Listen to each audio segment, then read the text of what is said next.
আসসালামু আলাইকুম রহমতুল্লাহ। হ্যালো বন্ধুরা, সকলে কেমন আছেন? আজকে আপনাদেরকে নতুন একটি ভিডিও দেখাবো। ভিডিওর শুরুতে আপনাদের দেখাবো যে দোতলা চালের মতো করে কিভাবে ছাদ করতে হয়। তো আসুন দেখতে থাকুন এবং আমার সাথেই থাকুন। আজকে আপনাদেরকে দেখাবো 4 তলা বিশিষ্ট একটি ভবনের লাস্ট ছাদ। তো ছাদের রড বাঁধার সিস্টেমগুলো দেখেন, কিভাবে আপনি বিল্ডিংটা করবেন। তো আসলে এরকম কিছু করতে হলে আপনাকে মাস্ট একজন ইঞ্জিনিয়ারের পরামর্শ নিতে হবে। পাশাপাশি ড্রয়ারিং বা ডিজাইন আপনি করাতে হলে একজন ভালো আর্কিটেক্ট নিতে হবে এবং সার্বক্ষণিক একজন সিভিল ইঞ্জিনিয়ার থাকতে হবে আপনার সাথে। তো অভিজ্ঞ মিস্ত্রি দরকার আপনার এরকম একটি ভবন করতে হলে। আর পাশাপাশি আপনাকে নজর রাখতে হবে যে মিস্ত্রিরা কি ঠিকমতো রডগুলো বেঁধেছে কিনা। আর এই ছাদের উপকারিতা সম্পর্কে যদি আপনার আইডিয়া নিতে হয় তাহলে আপনি অবশ্যই একজন সিভিল ইঞ্জিনিয়ারের পরামর্শ নেবেন। এখানে আপনার সুবিধা হলো এই ভবনে অতিরিক্ত বাতাস চাপ সৃষ্টি করবে না। অতিমাত্রা বর্ষণ হলে কখনোই ছাদ চুয়ে নিচে পানি পড়ার কোনো সম্ভাবনা নাই।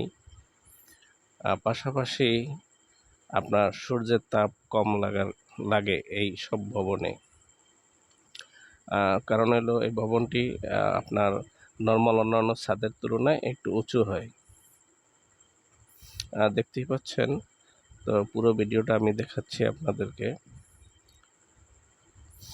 এখানে কিভাবে রডগুলো সাজিয়েছে দেখে নিন। আর পাশাপাশি আপনাকে গ্যাপ অনুযায়ী এভাবে ছোট ছোট ব্লক দিতে হবে, কারণ হলো আপনার ঢালাইটা যেন নিচ পর্যন্ত যায়। আর বিশেষ করে ছাদে আপনি মাস্ট ভাইব্রেটর মারবেন। ঠিক এখন বিল্ডিংয়ের 4 তলার উপরে আছি, আশপাশটা দেখানোর চেষ্টা করছি।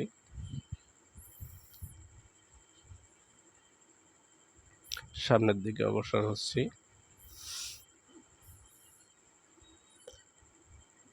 ভবনটি আপনার লম্বা প্রায় 100 ফিট প্লাস,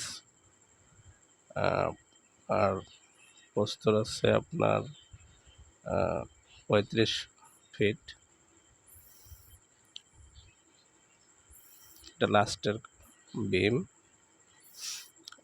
সিঁড়িঘরের সাথে। নিচের দিকে সিট বিছানো আছে। আমার সাথে একজন সিভিল ইঞ্জিনিয়ার আছেন, উনি পর্যবেক্ষণ করতেছেন।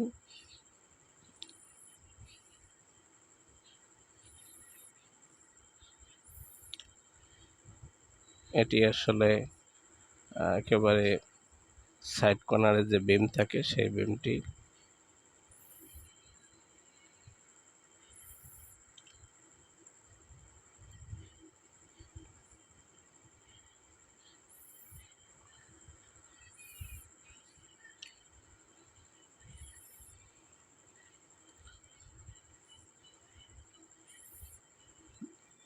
যাই হোক, ভিডিওটি আপনি সম্পূর্ণ দেখতে পাচ্ছেন। তো এখানে দেখবেন কিছুক্ষণ পরে পরেই ছোট ছোট ব্লক দেওয়া আছে এবং প্রতিটা গ্যাপ ভালো করে গুনা দিয়ে বেঁধে দিছে। আর সাইডগুলো যে অভিজ্ঞ মিস্ত্রি মারছে দেখেন কত সুন্দর করে। পুরো ভবনটা ধরলাম আপনাদের সামনে, দেখেন ওই পাশে একটা নতুন ভবন আছে।